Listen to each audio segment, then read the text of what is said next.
তিনজনকে মৃত্যুদণ্ড দিয়েছেন, সাজা অল্প হওয়াটা এটা ন্যায় বিচারের সাথে সঙ্গতিপূর্ণ নয় বলে আমরা মনে করছি। কম সাজা যেটা দেওয়া হয়েছে সেই অংশটুকুর বিরুদ্ধে প্রসিকিউশনের পক্ষ থেকে আমরা আপিল করব। গণ অভ্যুত্থান চলাকালে সারা দেশব্যাপী যে গণহত্যা চালানো হয়েছিল, যে ক্রাইমস অ্যাগেন্স্ট হিউম্যানিটি সংগঠিত করা হয়েছিল, তার পার্ট হিসাবে 5 আগস্ট 2024 মার্চ টু ঢাকা কর্মসূচি অংশ হিসাবে ঢাকা মহানগরীর চানখারপুল এলাকায় বাংলাদেশের মুক্তিগামী ছাত্র জনতা যখন মার্চ টু ঢাকা কর্মসূচিতে অংশ নেওয়ার জন্য অগ্রসর হচ্ছিল,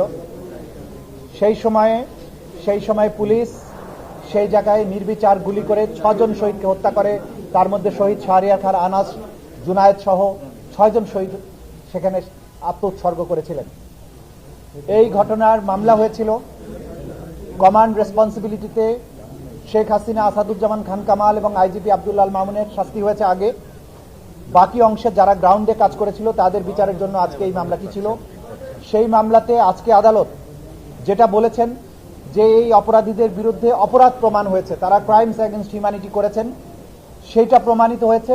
সাজা দেওয়ার ব্যাপারে 3 জনকে মৃত্যুদণ্ড দিয়েছেন। DMP commissioner Habibur Rahman Habib, additional commissioner Sudip Kumar Chakraborty এবং এডিসি শাহ আলম মোহাম্মদ আক্তারুল ইসলাম, এই 3 জনকে মৃত্যুদণ্ড দিয়েছেন। কিন্তু পরবর্তী যে সমস্ত আসামি ছিল, একজন এসি ছিল ইমরুল, একজন ইন্সপেক্টর আরশাদ এবং বাকি 3 জন কনস্টেবল, যারা সরাসরি ফিল্ডে থেকে গুলিবর্ষণ করেছিল, যাদের গুলিবর্ষণ করতে ভিডিওতে দেখা গেছে যাদের নামে অস্ত্র ইস্যু ছিল না, অথচ তারা অন্যদের রাইফেল নিয়ে গুলি করেছে, তাদেরকে কম সাজা দেওয়া হয়েছে। একজনকে 6 বছর, একজন 4 বছর, বাকি 3 জন কনস্টেবলকে 3 বছর করে সাজা দেওয়া হয়েছে। এই সাজায় আমরা মনে করি আদালতে যখন তাদের অফেন্স প্রমাণিত হয়েছে, ক্রাইমস অ্যাগেন্স্ট হিউম্যানিটি প্রমাণিত হয়েছে, ওয়াইড স্প্রেড এবং সিস্টেম্যাটিক অ্যাটাক প্রমাণিত হয়েছে, এবং এই আসামিরা তারা প্রকাশ্যে গুলি করেছিল সেটা প্রমাণিত হয়েছে। এরপরে তাদেরকে যে সাজা দেওয়া হয়েছে আমরা মনে করি এটা ন্যায়সঙ্গত হয়নি। যদিও আদালতের আদেশ সকলের উপরে সুবিধার্থ, আমাদেরকে মানতে হবে, যেহেতু একটা অ্যাপিলেট ফোরাম আছে সুপ্রিম কোর্টে, এটার বিরুদ্ধে, এই সাজার বিরুদ্ধে, কম সাজা যেটা দেওয়া হয়েছে সেই অংশটুকুর বিরুদ্ধে প্রসিকিউশনের পক্ষ থেকে আমরা আপিল করব। আমরা এই মুহূর্তে মনে করছি, যদিও পুরোপুরি রায় পাওয়ার পরে আরও পর্যালোচনা করে আমরা সিদ্ধান্ত নেব।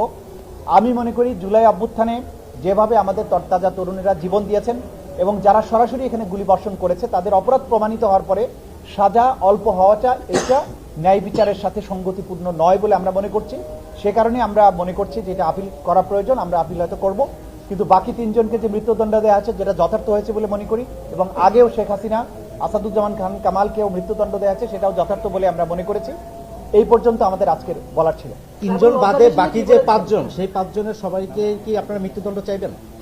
আমরা প্রত্যেকের মৃত্যুদণ্ডই চাইব, কারণ হচ্ছে যে এই অপরাধের সাথে সম্পৃক্ত ছিল, এটা কোনো সাধারণ মার্ডার নয়।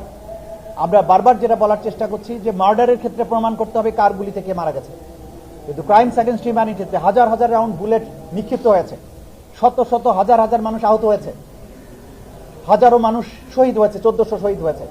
সেখানে কার গুলি থেকে মারা গিয়েছে সেটা প্রমাণ করা ক্রাইমস অ্যাগেন্স্ট হিউম্যানিটির ক্ষেত্রে প্রয়োজন নেই, এবং সেটা প্রমাণিত না হওয়ার কারণে কেউ সাজার থেকে রেহাই পেতে পারে না। এটা হচ্ছে আইনের বিধান, ইন্টারন্যাশনালি রেকগনাইজড প্রিন্সিপল।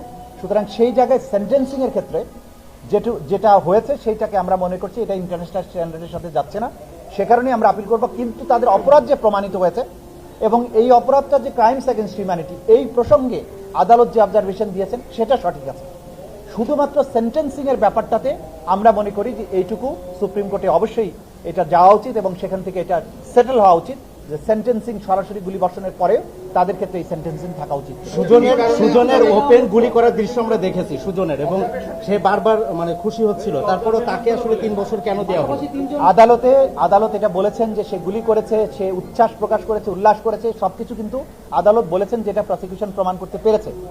এই ব্যাপারে কিন্তু অপরাধ প্রমাণের ক্ষেত্রে কোনো ঘাটতি নেই। প্রসিকিউশন সাকসেসফুলি এই আসামিদের ইনভলভমেন্ট, তারা কে কি করেছে সবকিছু প্রমাণ করতে পেরেছে।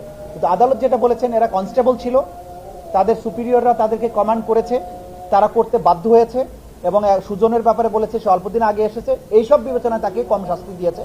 যেটার ব্যাপারে আমাদের আপত্তি আছে, যেটার ব্যাপারে আমরা মনে করি যে এই মুহূর্তে তো আদালতের রায়ের ব্যাপারে আমাদেরকে শিরোধার্য রায় মানতে হচ্ছে, কিন্তু যেহেতু অ্যাপিলের ফোরাম আছে আমরা অ্যাপিলে যাব এই সাজাটা বৃদ্ধির জন্য আমরা সুপ্রিম কোর্টে ট্রাইব্যুনাল আইনে কি কম সাজা দেওয়ার সুযোগ আছে কিনা?